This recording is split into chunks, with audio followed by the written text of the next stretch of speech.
Qigong, wisdom, freedom at the paranormal level. Welcome. I'm Bree.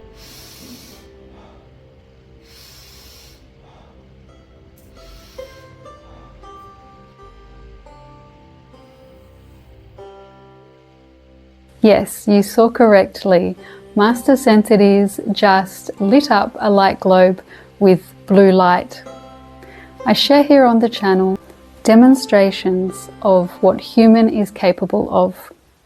I'm a Qigong teacher and I train the paranormal abilities within myself because I feel it would be a waste of a miraculous experience of being a human and not using what we have. I feel it unwise to allow technology to do all for us while our bodies, minds, and higher level functioning wastes away from not being used. I've trained with Master Sensitives in his dojo, his school in Athens, and I've shared here on the channel many paranormal experiences I had in his presence. And it's an honor to share his demonstrations and tutorials with you. So follow along with the subtitles and then we'll recap at the end. Enjoy.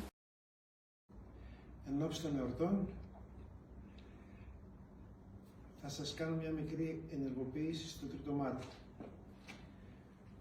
Φανταστείτε, εδώ πέρα στο έκτο τσάκρα που είναι το τρίτο μάτι, μία τρύπα σαν ένα οριζόντιο πηγάδι, το οποίο έχει γαλαζόσπρο φως. Φανταστείτε λοιπόν ότι εισπνέεται και μπαίνει από το σύμπαν υγρό λευκό φως. Και όταν συναντήσει τον εγκέφαλο, ο εγκέφαλος λάμπει με γαλαζόσπρο φως. Ανεξάρτητα με το αν νιώθετε την ενέργεια ή όχι, αυτή αναπτύσσεται και ενεργοποιείται και το τρίτο μάτι. Απλά για να σας δείξω το επίπεδο της δύναμης που αποκτάτε, σιγά σιγά με τον καιρό θα σας κάνω μια μικρή επίδειξη. Αυτό πολύ φωτό είναι κανονικό. Κοιτάξτε λίγο. Βλέπετε, οι λάμπες ανάβουν κανονικά.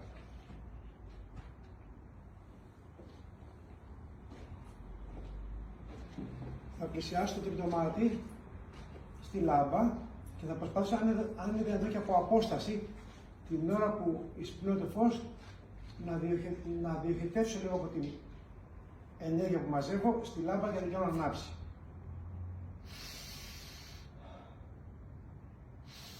Το πάνω είναι ο οραματισμός.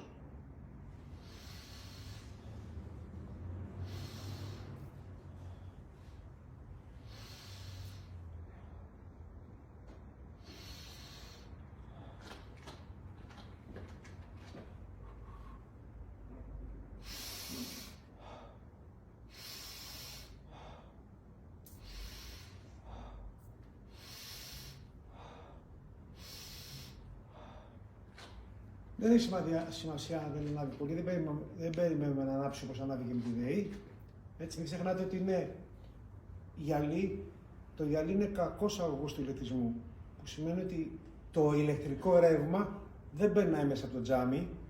Παρ' όλα αυτά, η ενέργεια η δικιά μας, δεν θα εξηγήσω τίποτα περισσότερο, ούτε θα δώσω ονομασίες, γιατί οι ονομασίες είναι απλά ταμπέλες και δεν θέλω να μπερδέψω τον κόσμο που ο καθένας πιστεύει ή κατανοεί τα δικά του πράγματα, έτσι.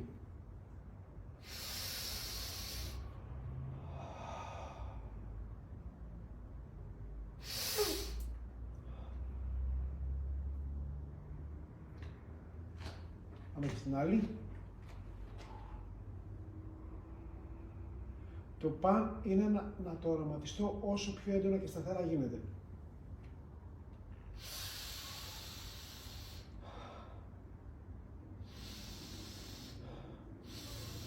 Θα παρατηρήσετε μάλιστα ότι όταν παίρνω εισπνοή, ότι έρχεται η λάμπα σε μένα και ανάβει. Κοιτάξτε το λίγο, με ένα κίνητος, προσέξτε, με ένα κίνητος. Κάνε ζου στη λάμπα, είναι ένα πλάγιο, με βλέπεις καλύτερα τώρα. Ναι. Ωραία, κοίτα εδώ.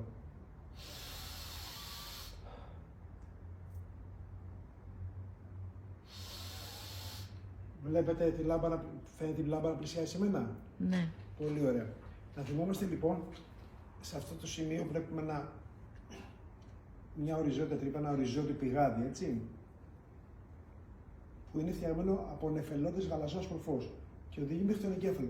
Και φαντάζομαι ότι έρχεται ενέργεια από την ατμόσφαιρα, μπαίνει μέσα, γεμίζει το κεφάλαιο και ο εγκέφαλος μου λάμπει και γραφτό.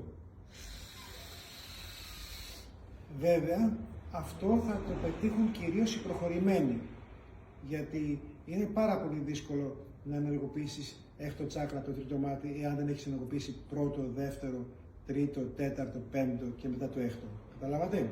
Επομένως, αν κάποιοι αρχάροι από εσάς δεν παρατηρούν ή δεν νιώθουν κάτι ιδιαίτερο, μην στεναχωρηθούν, να συνεχίσουν και σιγά σιγά θα δουν τα αποτελέσματα. Αλλά κυρίως θα φανεί στους προχωρημένους. Ευχαριστώ πολύ. Okay, so we're really getting a demonstration of how the mind can bring its intention into reality.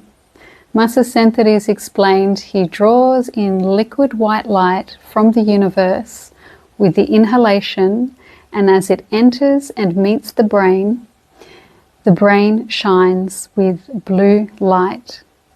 Then he approaches the globe with the energy center of the head between the eyebrows and sends some of the universal energy into the globe to light it. Thanks to Master Senthiris for a great demo. Let me know in the comments if you have any success or insights with this. Sometimes we don't get the outcome we're looking for immediately, but with these practices, just by doing the practice, we gain new insights and gradually build our unused functions. All the very best. Haula. Το παν είναι να το οραματιστώ όσο πιο έντονα και σταθερά γίνεται.